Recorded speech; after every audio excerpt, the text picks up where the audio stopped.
About a month ago, we bought this Ferrari 360 Spider with a broken engine. At least that's what the garage told us. We do know that the garage, which worked on the front of the car, drained the oil, and initially water came out, followed by the oil. They suspect the head gasket is broken, but we want to diagnose it ourselves. First, we replaced the battery, then drained the oil to check for any moisture in it ourselves.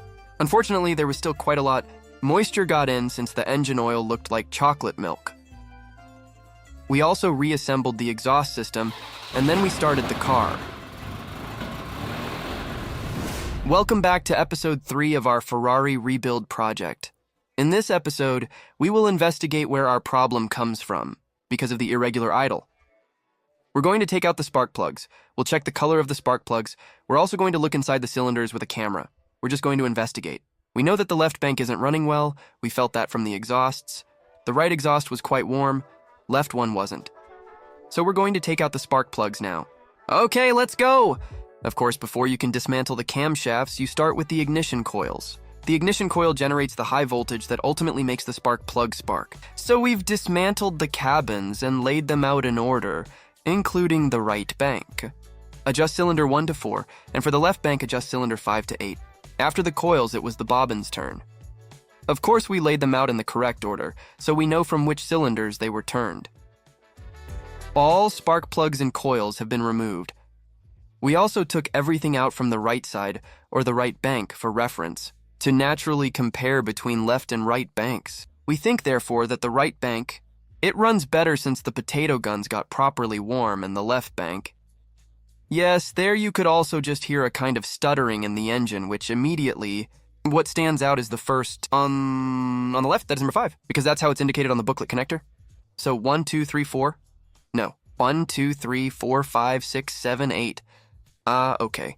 Number 5 is, it's really humid, but just here too, it's really just quite wet and otherwise. But what does it smell like? Yes, it smells like Yes, we just think the fuel on the left bank is not being ignited properly. We also received a lot of comments. Because with the computers of this type of Ferrari, the 360s, there are many issues with chip problems. That might be where our ignition problem comes from. But yes, we still think it's something mechanical. Only when we've checked the mechanical part can we definitely say, okay, it must be something electrical. So, yeah.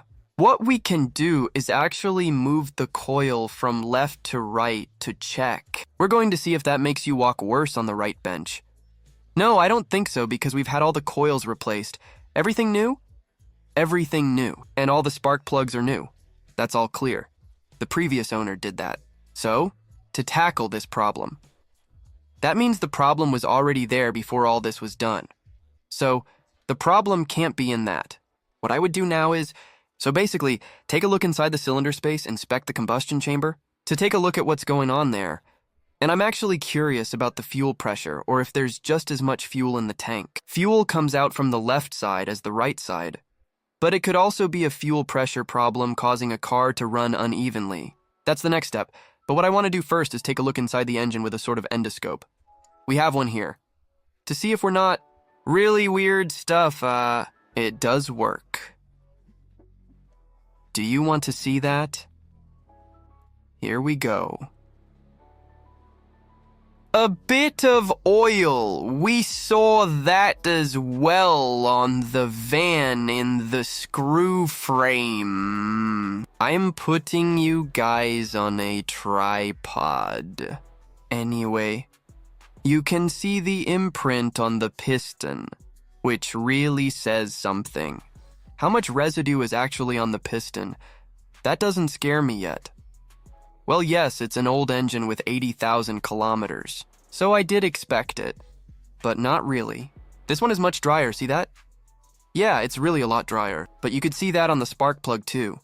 The first spark plug, or at least number 5 as you said, was also the wettest, right?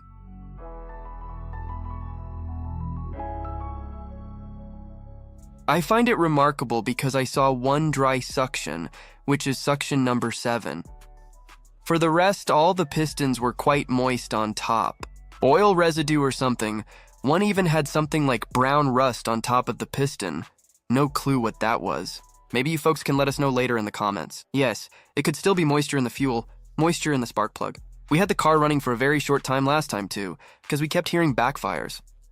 I think it's really important to measure the fuel pressure anyway, to clean all those spark plugs and put them back. Yes, maybe start the beast again and see what it does. It is also important to open the air filter boxes and check the air filter mat, as these can also affect combustion. But these were as good as new, so you don't need to do anything to them. Well, I just vacuumed the sand out of the air filter box, and then we can put this back together clean. And then you know that at least everything is fine there. Now we've started to measure compression. Daniel went to see if he could blow the meter, but of course he couldn't. Now we've measured the compression from 5 to 8 and of course from 1 to 4. Well, actually it's pretty positive what we see here. It's 14 bar. Everything is 14 bar, and with overshoot, that's 14.8. And actually, everything on the right bank is 14.1. Super coincidental. And on the left, you see deviations. But anyway, this is good. There aren't really huge differences in chamber pressure, so this is actually good. I'm also just wondering, a head gasket problem. Could you also lose compression because of that? To have. That makes sense, right? If there's some kind of sleep route out of the cylinder combustion chamber, then you have pressure loss, right? I suppose so. I definitely think so. But I thought it was running poorly than done. Exactly. That's why I expect I have two different causes. He obviously has a lot of moisture in the oil, which could still be a head gasket problem. But it could also be running poorly due to a fuel pressure problem, a clogged injector. So we're still investigating where it could be coming from. And by doing all these kinds of research, we naturally find out more and more what it's not. And soon, hopefully, it will be possible again. It might just be a broken fuel pump that doesn't provide enough pressure, or a dirty injector. So what we are going to do now that we know how much compression the engine has, doesn't have any weird finishes, we are going to clean the bushings, turn everything back, rewind the coils, and then we're going to test fuel pressure. You can easily mount this later because we've put a nipple on it. We'll get back to this shortly.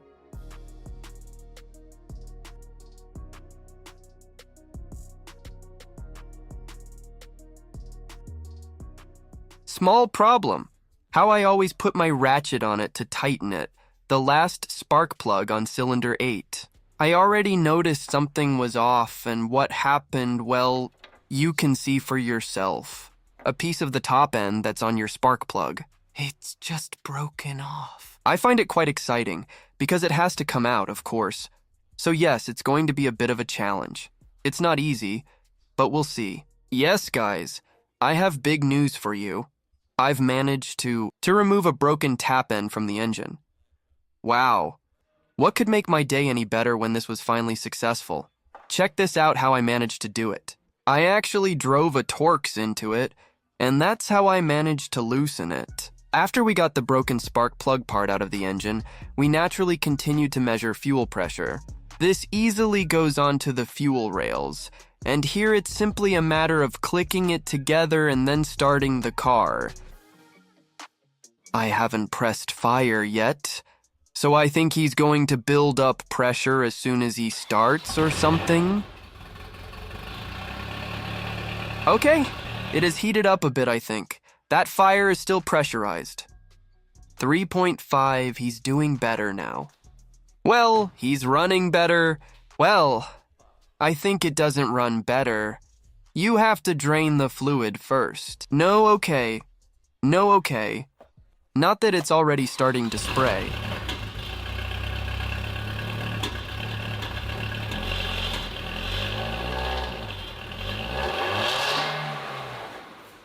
.6 bar is what I see. So that does not deviate from the left. I think those fuel pumps are just fine.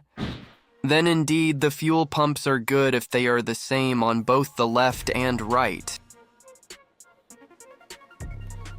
I think we're not going to get in with our device here. After this, we went looking for the fuel relay. We've connected them so that the fuel pumps keep running continuously. This allowed us to empty the fuel tank by using the vehicle's own fuel pump. But this took quite a long time, so we were looking for a solution. Fortunately, the garage next to us had the solution. They had a 12-volt pump that you connect directly to a battery. And with that, emptying the fuel tank became very simple.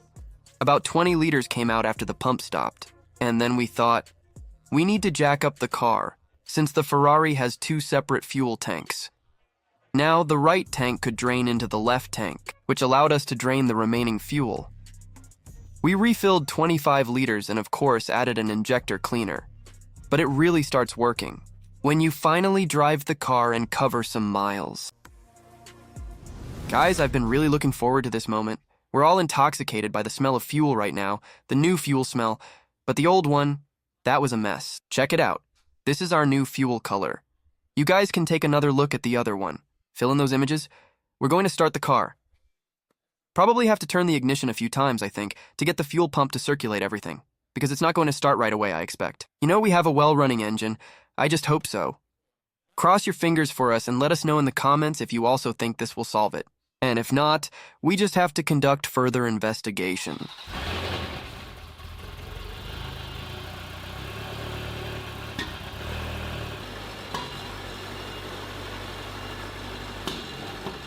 It's still not what you'd expect, is it? No. And my guessed response is nothing at all. When I accelerate, it hardly responds. Then it just doesn't pick up. But it seems like you just poured that fuel out from that light.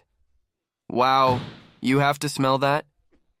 Yes, this is not normal. Then you thought you've dealt with all the fuel vapors, but this is actually like a piece tenfold, so to speak. Are just burning eyes. Yeah, the left side just doesn't work at all. The left side just doesn't engage. No, terrible, right? Let's take a 5-minute break, guys. After a 5-minute break, we started to unscrew the engine casing around the engine.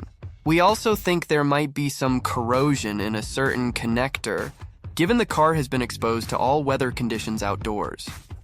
On the right side, we found the container of the F1 system. It's on the automatic transmission, and after driving, we'll check if there's enough fluid in it.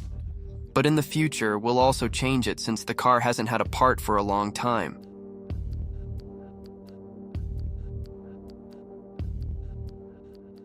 Look! Rain can easily fall through here, and it might even seep a bit through that cover. This thing has been sitting outside for quite a while, so something is not right somewhere.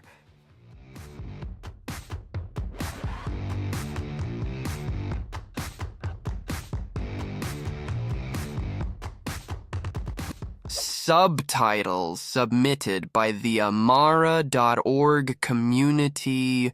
It comes from below and sits on top. Why is it designed this way? We also checked the ECU connectors for any corrosion, but sadly found nothing. Everything is super clean. So yeah, in the end, we just decided to screw everything back into its original place. We also thought it was important to check the ground wire connected to the engine block. This one had some corrosion, so we cleaned it up with a wire brush. After that, we obviously checked the fuses as well. Maybe we should have started with that. So there was nothing wrong here. All the fuses were fine. Pauser ihres Riemenbackers in the Prekender.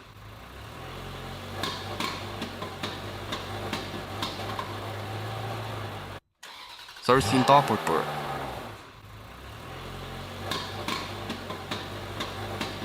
The engine warning light has now come on and it stays on. So that's a complication in the case. As you just saw, we actually double-checked all the fuses. I cleaned the ground under the car, and it seemed to run a bit better, just a tad better. But then it got really messy, and my engine man turned on my lights and it stayed on even when it blinked. I wonder what it's going to do now. I read a lot of things on forums because, yes, I have become a Ferrari forum reader. But anyway, I do read a lot about electronic malfunctions related to wiring harnesses. It seems there has been a modification in the coil's cable. So yeah, I'm just curious now what he's going to indicate, whether we can even read it at this moment. Great, here I'm reading the Ferrari with a slightly more expensive computer. It indicates that the left throttle body actually remains open in the closed position. We also found a lot of oil in the intake pipe, so we're going to clean it thoroughly. And we'll clean the throttle valve too. We start with the left side, then the right side, and then we assemble the boat bridge.